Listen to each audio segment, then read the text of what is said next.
그 어느 철학자가 이런 말을 했습니다. 인간에게는 본질이 없다. 그냥 존재하는 것이라 그런 뜻입니다. 또한 존재하고 싶어서 존재하는 것도 아니고 또 자기가 태어나고 싶어서 태어난 것도 아닌 그냥 태어난 것이다. 다시 말하면 그 세상에 그냥 무작정 내 던져진 존재다. 그렇게 이 얘기를 했습니다. 마치 어느 신화에 나온 이야기처럼 신들이 그냥 무작정 던진 돌멩이, 그게 바로 인간이 되었다. 그런 그 신화가 있어요. 그 신화처럼 이렇게 그냥 무작정 돌멩이를 던진 것처럼 그렇게 던져진 존재가 바로 인간이라는 그런 얘기입니다. 그런데 생각해 보면 그런 것도 같아요.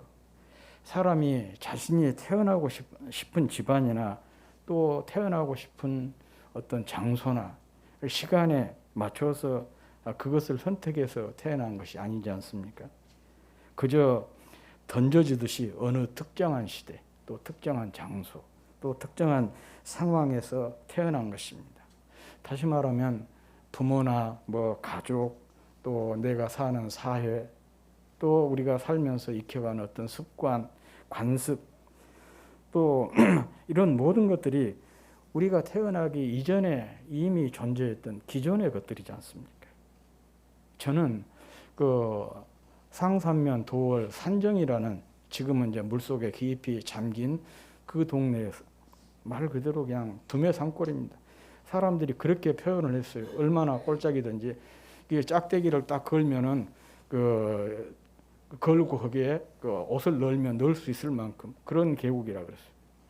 거기에서 가난한 집안에서 태어났습니다. 소위 요즘 말로 말하자면 흙수저로 태어난 것이죠. 그렇지만 이것은 저나 제 부모의 어떤 의지, 선택과 전혀 상관없이 그곳에서 태어난 것입니다. 그냥 거기에 던져진 것과 다름이 없는 것이죠. 그래서 어렸을 때, 철없을 때 그렇게 투정을 부렸어요. 저희 어머니에게. 왜 나를 이런 집에 태어나게 했냐. 왜 이런 부모 밑에서 태어나게 했고 이런 산골짜기에서 태어나게 했냐. 그렇게 투정을 부르면 저희 어머니가 그렇게 얘기해요. 아니 내가 낳고 싶어서 낳았다냐. 네가 그냥 태어난 것이지. 또 그렇게 대답을 해요. 그 말도 맞잖아요. 자, 이런 것을 보면 철학자의 말이 어느 정도 일리는 있는 것 같다. 그런 생각이 듭니다. 그렇다면 정말 사람은 본질이 없이 그냥 존재하는 것일까? 또 목적도 가치도 의미도 어떤 기능이나 사명도 없이 그냥 이 땅에 내던져진 존재일까? 성경도 우리 존재에 대해서 이렇게 말하고 있을까? 궁금하죠.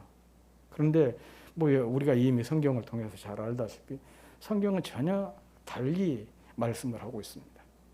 우리 인간은 하나님의 형상대로 지음받은 존재다. 그러면서 하나님의 걸작품 중에 걸작품이 인간이라 그렇게 말씀하고 있어요. 창세기 1장을 보면 하나님께서 천지를 창조하실 때 하나하나 창조하시고 나서 스스로 만족해가지고 감탄을 하잖아요. 토부라고 해요. 보시기에 좋았더라. 그런데 마지막 인간을 창조하시고는 거기에 이 최상급 부사를 하나 더 덧붙이고 있어요. 그냥 좋았더라가 아니고 심히 좋았더라. 매우 좋았다. 그렇게 이 얘기를 말씀을 하고 있습니다. 뿐만 아닙니다. 하나님께서 인간을 창조하실 때 삼위 하나님이 서로 깊은 수기 끝에 우리 인간을 창조하셨어요. 그래서 인간의 그 존재 가치랄지 의미랄지 존엄이라고 생명의 존엄이라고 하는 것은 다른 데 있지 않습니다. 이 하나님의 형상대로 지음 받았다는 이 자체가 바로 인간의 가치와 의미를 결정짓는 것이고 또 인간의 존엄을 결정짓는 것이에요. 물론 한때는 사람의 신분에 따라서 혈통에 따라서 피부 색깔에 따라서 어떤 사회적인 지위에 따라서 사람의 가치나 의미 또 생명의 가치를 평가하는 적도 없지 않아 있었어요. 그러나 이 우리가 지금 이렇게 계명천지가 되었다고 그러지 않습니까? 이 여기 지금 이 세상에서는 어떤 신분을 가지고 지위를 가지고 피부 색깔이라든지 아니면 혈통을 가지고 사람의 가치나 의미 또 생명의 존엄을 평가하지 않습니다. 정말 우리가 하나님의 형상대로 지음받았던 이 사실 자체만 가지고도 인간은 충분히 가치가 있는 존재고 의미가 있는 존재고 존중받아야 될 그런 존재인 것입니다. 아무튼 그 성경은 그렇게 말씀하고 있습니다. 인간은 목적이나 의도 없이 그냥 이 세상에 내던져진 것이 아니라 분명한 목적과 의도를 가지고 보냄을 받은 존재다.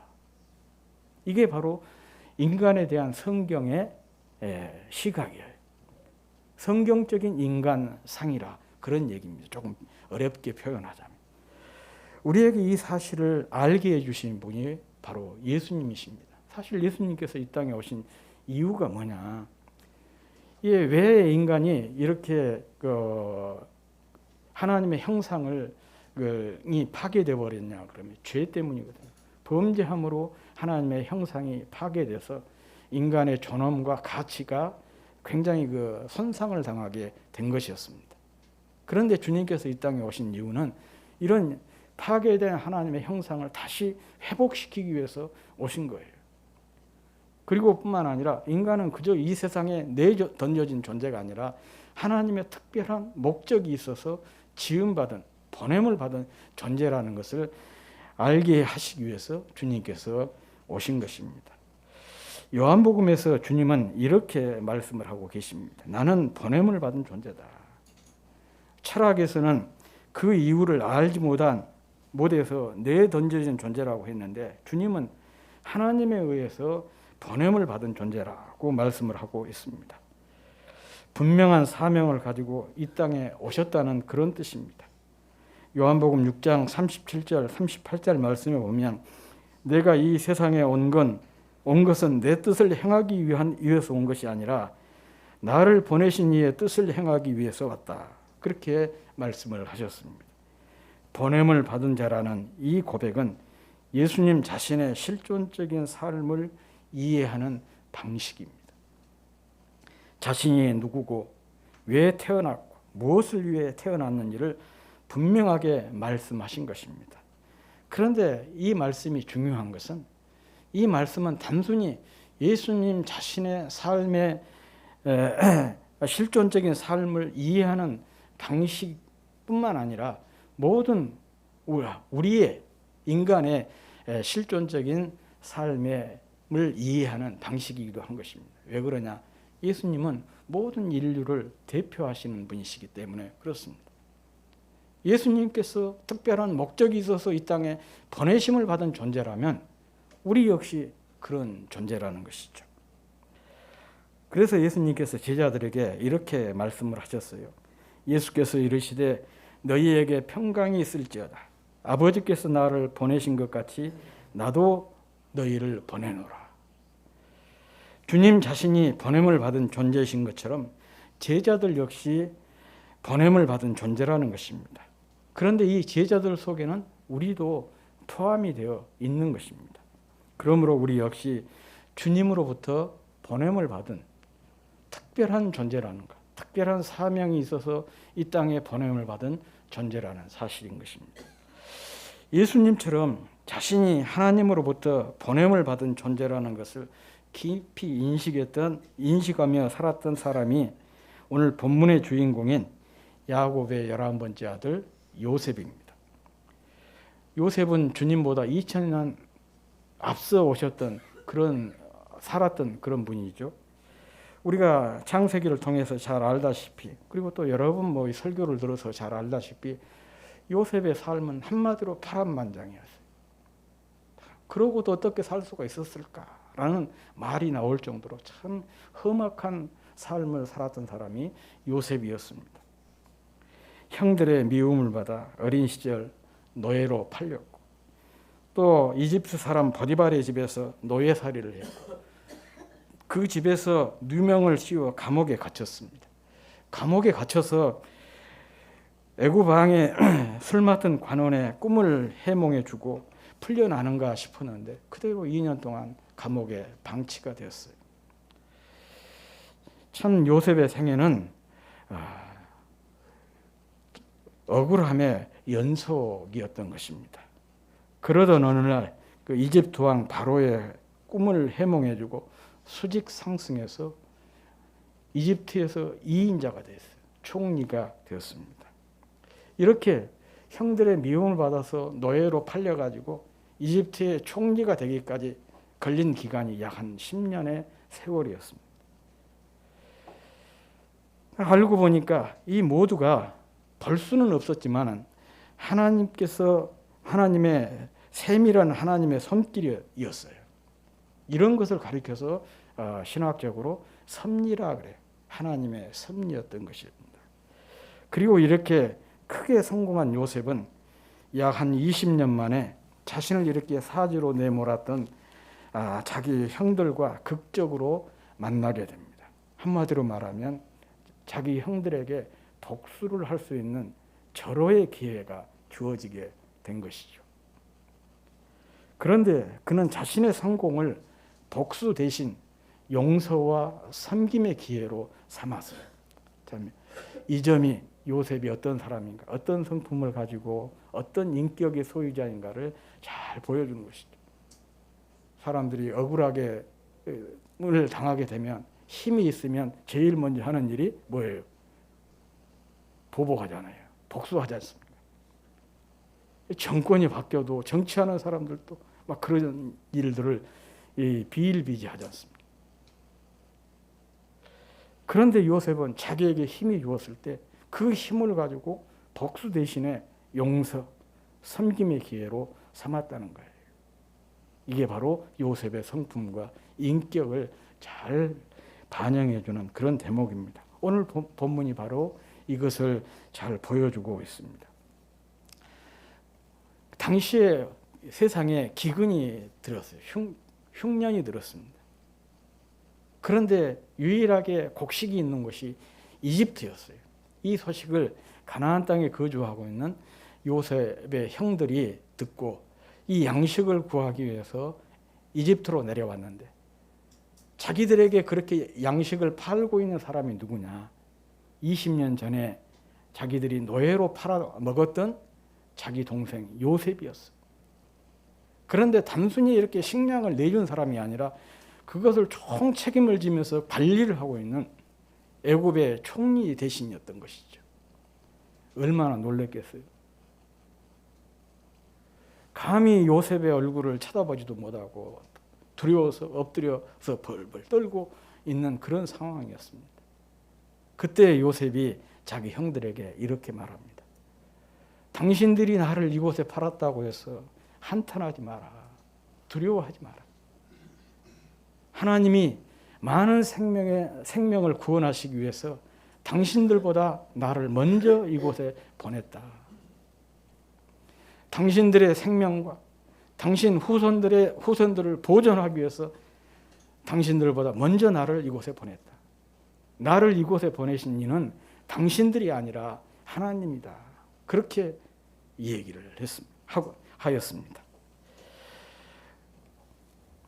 그는 여기서 자신이 형들에 의해서 팔려온 것이 아니라는 것입니다. 그러니 자책하지 말라고, 두려워하지 말라고 오히려 형들을 위로하고 있습니다. 대신에 하나님으로부터 보냄을 받았다. 이 보냄을 받았다는 사실을 3번이나 반복을 해서 강조를 해요. 생명을 구원하기 위해서 하나님이 나를 이곳에 보냈다는 거예요. 형들과 형들의 자손들을 보존하기 위해서 하나님이 나를 이곳에 먼저 보냈다. 그렇게 3번에 거쳐서 강조를 하고 있습니다. 형들의 악행을 하나님의 섭리로 해석하고 받아들이고 있는 것이죠. 바로 이것은 요셉의 신앙을 또 잘 보여주고 있는 그런 대목이에요. 이것은 요셉의 자기 정체성에 대한 고백입니다. 자신은 형들에 의해서 팔려온 것이 아니라 하나님으로부터 보냄을 받았다는 것이에요. 또한 하나님의 섭리에 대한 신앙 고백입니다. 모든 것 사건의 배후에서 하나님의 손길이 작용하고 있다는 것을 고백한 것이죠. 형들이 자기를 노예로 팔아먹은 것조차도 하나님의 손길이었다는 거예요. 모든 생명을 구원하기 위한 하나님의 손길, 형들의 생명과 형들의 후손들의 생명을 보존하기 위한 하나님의 손길로 이해를 한 것입니다. 그래서 이 창세기 45장을 가리켜서 요셉의 고백장이라 그렇게 얘기를 합니다. 자신은 팔려온 것이 아니라 보냄을 받았다는 것이죠. 생명을 구하시려고 하나님께서 자신을 먼저 이집트에 보냈다는 것, 형들과 또 형들의 자손의 생명을 보존하시려고 보냈다는 것입니다.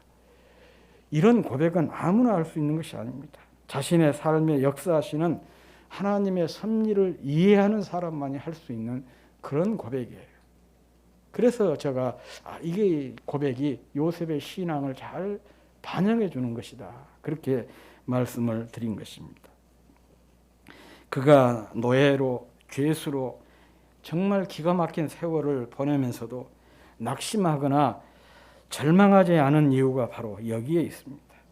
또 벼락 출세해서 대제국의 총리가 되어도 자신에게 행한 그 악행을 저지른 형들에게 보복 대신에 용서하고 오히려 그들과 그들의 자손들까지 잘 섬길 수 있었던 것, 이유가 바로 여기에 있었습니다. 악조차도 선으로 바꾸시고 생명을 구하시려는 하나님의 섭리를 보았고 또 알았고 믿었기 때문인 것입니다. 뿐만 아닙니다.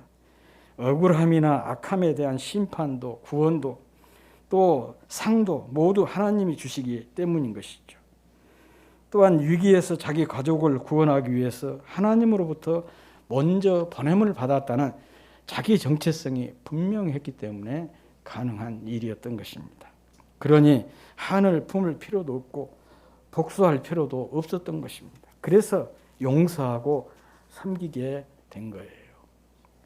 우리가 살면서 신앙생활하면서 기억해야 될 것이 바로 이 점입니다. 어쩌다가 내가 이 기뻐하는 교회에 걸려든 것이 아니고 하나님의 특별한 사명과 목적이 있어서 이곳에 하나님이 보내신 거예요. 저희 어머니가 화가 나면 가끔 그런 얘기했어요. 내가 어쩌다가 이놈의 집구석에 와가지고 어쩌다가 저 인간 만나가지고 내 인생이 이렇게 됐다. 그렇게 얘기해요. 저희 어머니는 이 신앙이 없었기 때문에 요셉과 같은 이런 믿음이 없었기 때문에 그런 고백을 그런 말을 했던 것이거든요. 어쩌다가 이놈의 집구석에 온 거 아니에요. 어쩌다가 이놈의 인간 만난 것이 아닙니다. 하나님의 특별한 계획과 목적이 있고 사명이 있어서 이 집에 또 이 사람을 하나님께서 만나게 하신 거예요. 우리가 그 사명, 보냄을 받았다는 이 사명감을 가지고 가정생활도 꾸려가야 되는 것이고 부부생활도 이어가야 되는 것이고 또 신앙생활도 해야 되는 거예요. 어떤 분 그 설교를 듣다가 아주 재밌는 얘기를 하나 들었어요. 어느 남편이 하나님께 하소연을 했대요. 제 아내가 아가씨 때는 그렇게 상냥하고 참 착했는데 결혼을 해가지고는 완전히 바뀌어버렸다는 거예요. 이럴 줄 알았으면 제가 결혼을 안 했는데 왜 하나님께서 그것을 가르쳐주지 않으셨냐. 막 하나님께 이렇게 따졌더니 하나님이 이렇게 대답하시더래. 아가씨는 내가 만들었고 마누라는 네가 만들었다. 그렇게 하나님이 대답을 하셨다는 거예요. 참 그 우스갯소리지만은 깊이 우리가 생각해 볼 얘기입니다. 각자에게 사명자로 우리를 이렇게 붙여주신 거거든요. 남편은 남편으로 아내에 대한 사명이 있는 것이고 아내는 남편에 대한 사명이 있어요. 그것을 깊이 인식하고 깨닫는 것이 이 보냄을 받은 자의 사명인 것이거든요. 신앙인 거예요. 한 총각이 이렇게 기도를 했대요. 자기 마을에서 가장 예쁜 처녀와 결혼을 하게 해주시면 내가 절대 바람피지 않겠습니다. 만약에 내가 바람피면 죽여도 좋습니다. 그렇게 기도를 했어요. 그런데 정말 그 기도대로 그 마을에서 가장 예쁜 처녀와 결혼을 하게 되었대요. 살다가 어쩌다가 바람을 피웠어요. 바람을 피워도 아무 일도 없어. 그러니까 뭐 괜찮네 생각을 하고 또 2번, 3번, 몇 번을 더 피웠어요. 그러면서 한 10년 세월이 흘렀는데 어느 날 진짜 바람을 만나게 된 거예요. 비행기를 타고 이제 여행을 가다가 비행기가 바람을 만나가지고 막 흔들리기 시작을 하니까 그때 기도했던 것이 이 사람의 생각이 났어요. 그런데 가만히 보니까 비행기 안에 한 100명 정도 사람이 타 있어요. 그러니까 설마 나 때문에 이 100명을 다 죽이진 않겠지 그런 생각을 했는데 그때 하나님의 음성이 들려온 거예요. 내가 네 같은 놈들 100명을 모으려고 내가 10년 동안 기다렸다.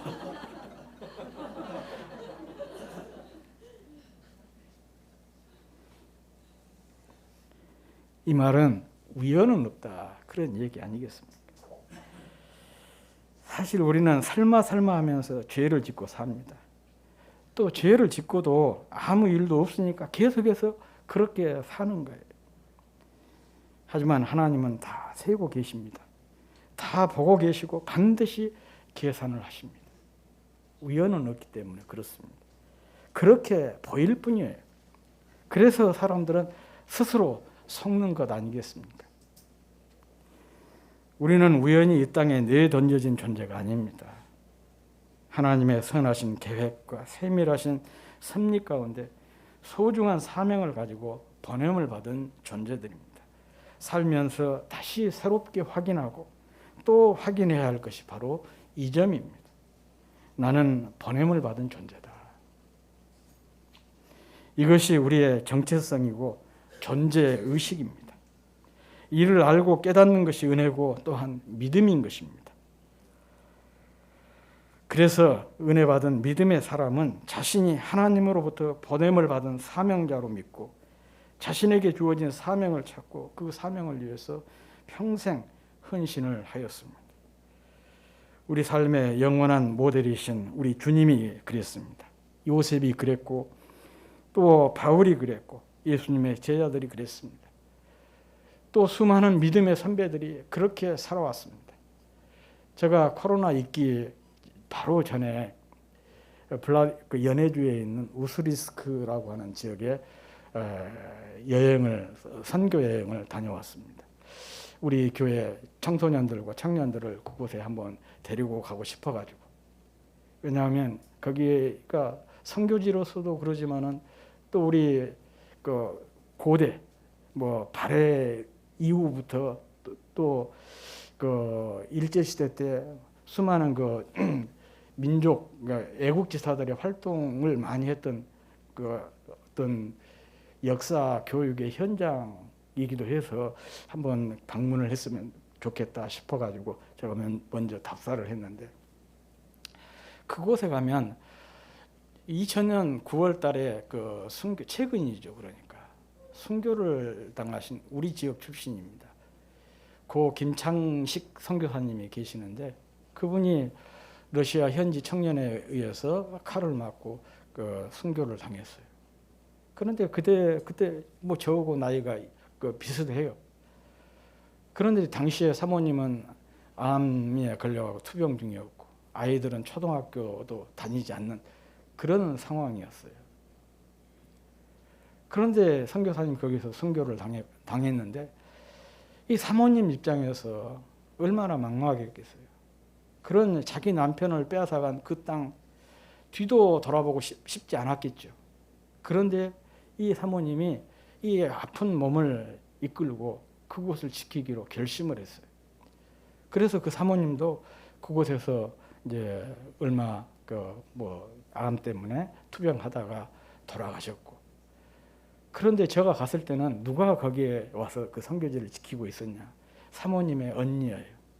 언니와 형부가 그 선교지를 지키고 있었습니다. 참 감동이 되었습니다. 자기 가족의 생명을 빼앗은 정말 그 그 아픈 땅 아니겠습니까? 그런데 그곳을 떠나지 못하고 오히려 그곳을 찾아와서 그곳에 있는 생명들을 이렇게 돌보고 있는 그 모습이 너무 감동이 되었어요. 왜 그런 삶을 살게 되었을까요?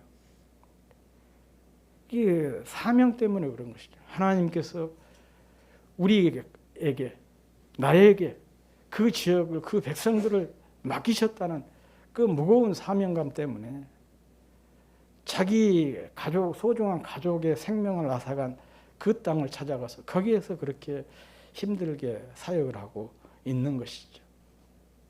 이것이 바로 사명자의 삶입니다.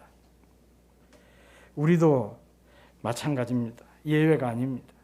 우리는 결코 그냥 이 땅에 내던져진 존재가 아니라 우리의 의지와 상관없이 우연히 지금 이 삶의 자리에 있는 것이 아닙니다.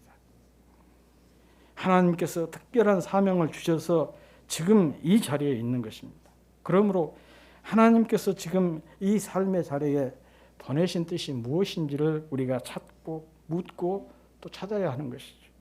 다시 말하면 하나님으로부터 보냄받은 자로서의 자신의 사명이 무엇인지를 묻고 그 사명을 찾아야만 한다는 것입니다. 그래야 우리가 인생을 헛되이 보내지 않게 되는 것이고 보내신 하나님의 뜻을 이루는 삶을 살 수가 있는 것 아니겠습니까? 물론 사람의 사명이라고 하는 것은 사람의 성격만큼, 사람들의 성격만큼이나 다르죠. 그러니까 각자 하나님께서 주신 사명이 다를 수가 있다, 그런 얘기입니다. 그렇지만은 모든 성도에게 공통된 사명이 한 가지 있습니다. 그 성격이나 배경이나 그런 거 상관없이 모든 믿는 사람이라면 누구에게나 공통된 사명이 있어요. 그게 뭐냐? 바로 마태복음 28장 18절에서 20절에 나온 말씀이에요. 예수님께서 제자들에게 이렇게 말씀하셨어요. 아버지께서 하늘과 땅의 모든 권세를 내게 주셨다. 그렇게 선포를 하시면서 그러므로 너희는 가서 모든 족속으로 제자를 삼아 아들과 아버지와 성령의 이름으로 세례를 주고 내가 너희에게 분부한 모든 것을 가르쳐 지키게 하라. 볼지어다 세상 끝날까지 내가 너희와 함께 하리라. 그 말씀이에요. 이 말씀을 가리켜서 위대한 사명이라, 위대한 계명이라, 또 위대한 사명이라 그렇게 얘기합니다. 그렇습니다. 믿는 사람이라면 누구든지 공통된 사명이 바로 이것이에요. 영혼을 사랑하고 영혼을 섬기고 또 영혼을 잘 세우고 기르고 그래서 영혼을 구원하는 일이에요. 이것을 가리켜서 전도라, 선교라 그렇게 얘기하지 않습니까?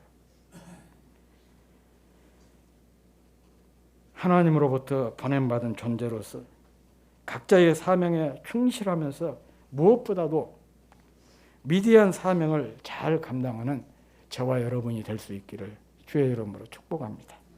그래서 해의 영광을 상급으로 받는 우리 모두가 되었으면 좋겠습니다.